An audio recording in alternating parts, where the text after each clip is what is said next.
The entity, or the soul, has a far more creative and complicated nature than even your religions have ever granted it. It utilizes numberless methods of perception, and it has at its command many other kinds of consciousness. Your idea of the soul is indeed limited by your three-dimensional concepts. Your soul can change the focus of its consciousness, and uses consciousness as you use the eyes in your head.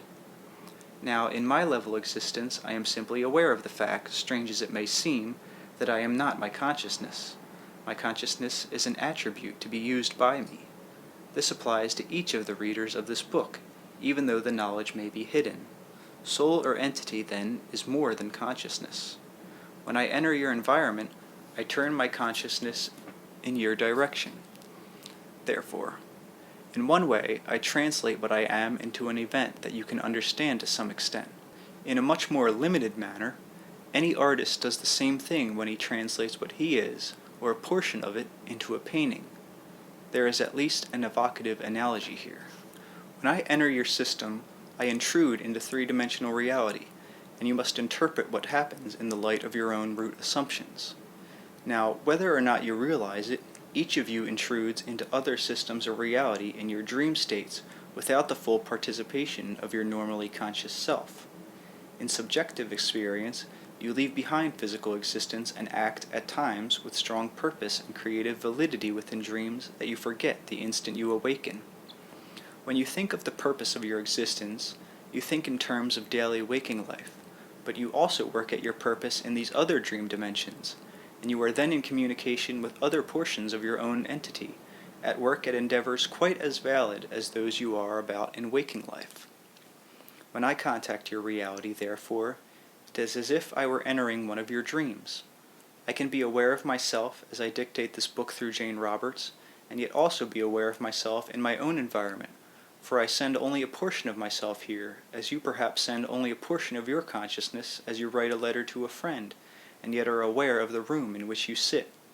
I send out much more than you do in a letter, for a portion of my consciousness is now within the entranced woman as I dictate, but the analogy is close enough. My environment, as I mentioned earlier, is not one of a personality recently dead in your terms, but later I will describe what you can expect under those conditions. One large difference between your environment and mine is that you must physically materialize mental acts as physical matter. We understand the reality of mental acts and recognize their brilliant validity. We accept them for what they are, and therefore we are beyond the necessity to materialize them and interpret them in such a rigid manner. Your earth was very dear to me. I can now turn the focus of my consciousness towards it, and if I choose, experience it as you do, but I can also perceive it in many ways that you cannot in your time.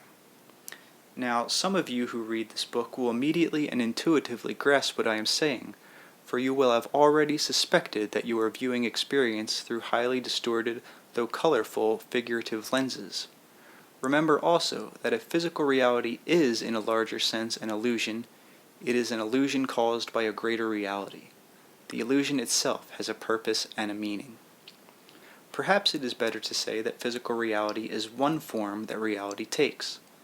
In your system, however, you are focused much more intensely upon relatively small aspect of experience.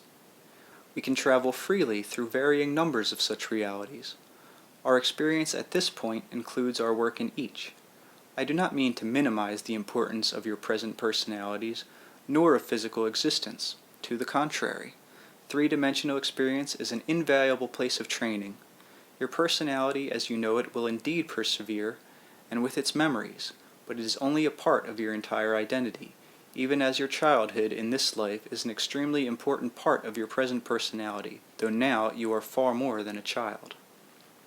You will continue to grow and develop, and you will become aware of other environments, even as you left your childhood home. But environments are not objective things, conglomerations of objects that exist independently of you. Instead, you form them, and they are quite literally extensions of yourself, materialized mental acts that extend outward from your consciousness. I will tell you exactly how you form your environments. I form mine following the same rules, though you end up with physical objects and I do not. Your scientists are finally learning what philosophers have known for centuries, that mind can influence matter. they still have to discover the fact that mind creates and forms matter. Now, your closest environment, physically speaking, is your body. It is not like some mannequin shape in which you are imprisoned that exists apart from you like a casting. Your body is not beautiful or ugly, healthy or deformed, swift or slow, simply because this is the kind of body that was thrust upon you indiscriminately at birth. Instead, your physical form, your corporeal personal environment, is the physical materialization of your own thoughts, emotions, and interpretations. Quite literally, the inner self forms the body by magically transforming thoughts and emotions into physical counterparts. You grow the body. Its condition perfectly mirrors the subjective state at any given time. Using atoms and molecules, you build your body, forming basic elements into a form that you call your own. You are intuitively aware that you form your image and that you are independent of it.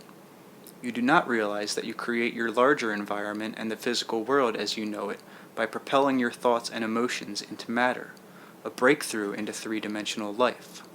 The inner self, therefore, individually and in mass, sends its psychic energy out, forming tentacles that coalesce into form.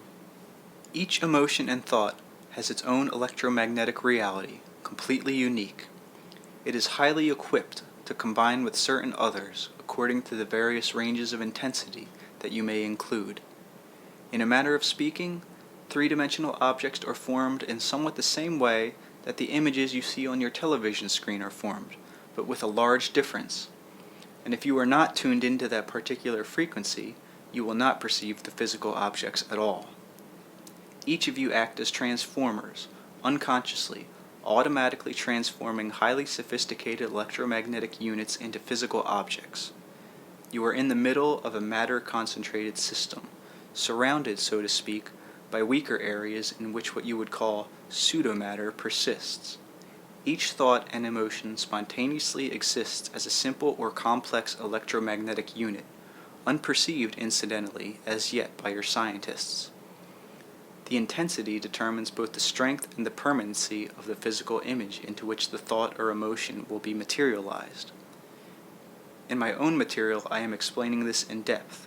Here, I merely want you to understand that the world that you know is the reflection of an inner reality. You are made basically of the same ingredients as a chair, a stone, a head of lettuce, a bird. In a gigantic cooperative endeavor, all consciousness joins together to make the forms that you perceive. Now, because this is known to us, we can change our environments and our own physical forms as we wish, and without confusion, for we perceive the reality that lies beneath. We also realize that permanency of form is an illusion, since all consciousness must be in a state of change. We can be, in your terms, in several places at once, because we realize the true mobility of consciousness. Now, whenever you think emotionally of another person, you send out a counterpart of yourself, beneath the intensity of matter, but a definite form. This form, projecting outward from your own consciousness, completely escapes your egotistical attention. When I think emotionally of someone else, I do the same thing, except that a portion of my consciousness is within the image and can communicate. Environments are primarily mental creations of consciousness thrust out into many forms. I have a 14th century study, my favorite, with which I am very pleased, for example.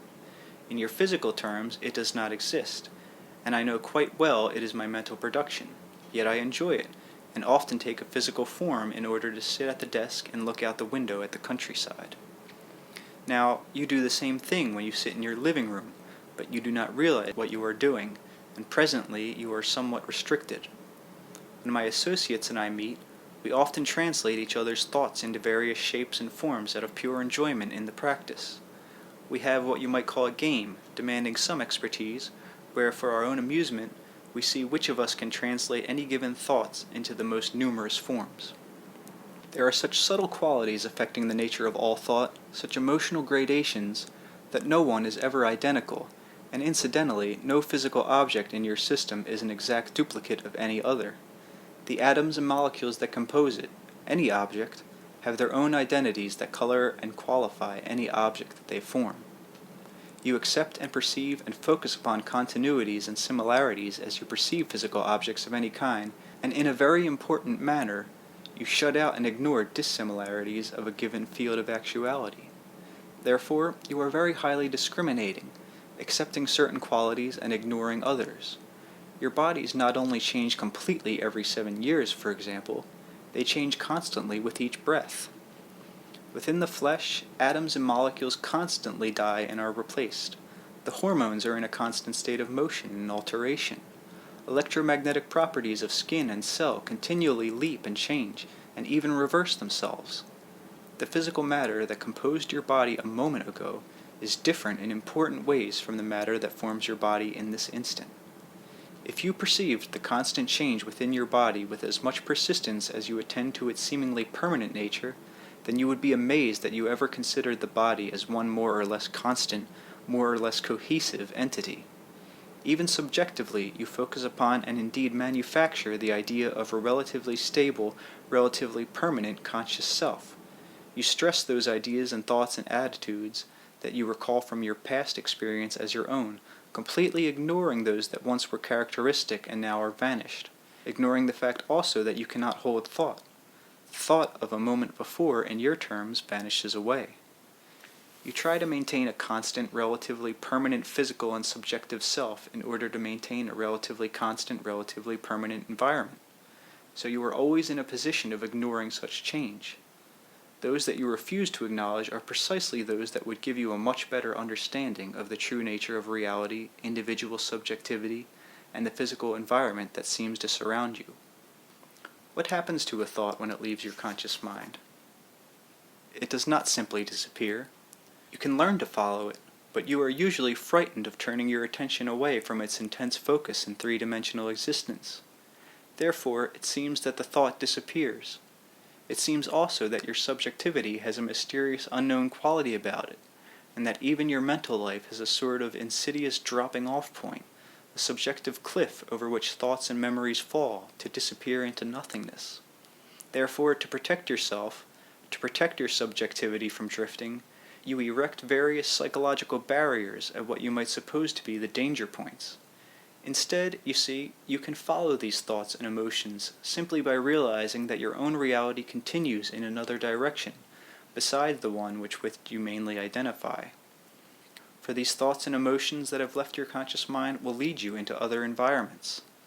These subjective openings through which thoughts seem to disappear are in fact like psychic warps, connecting the self that you know with other universes of experience, realities where symbols come to life and thoughts are not denied their potential. There is a communication between these other realities and your own in your dream states, and a constant interaction between both systems. If there is any point where your own consciousness seems to elude you or escape you, or if there is any point where your consciousness seems to end, then these are the points where you have yourself set up psychological and psychic barriers, and these are precisely those areas that you should explore. Otherwise, you feel as if your consciousness is enclosed within your skull, immobile and constricted, and every lost thought or forgotten memory, at least symbolically, seems like a small death, and such is not the case.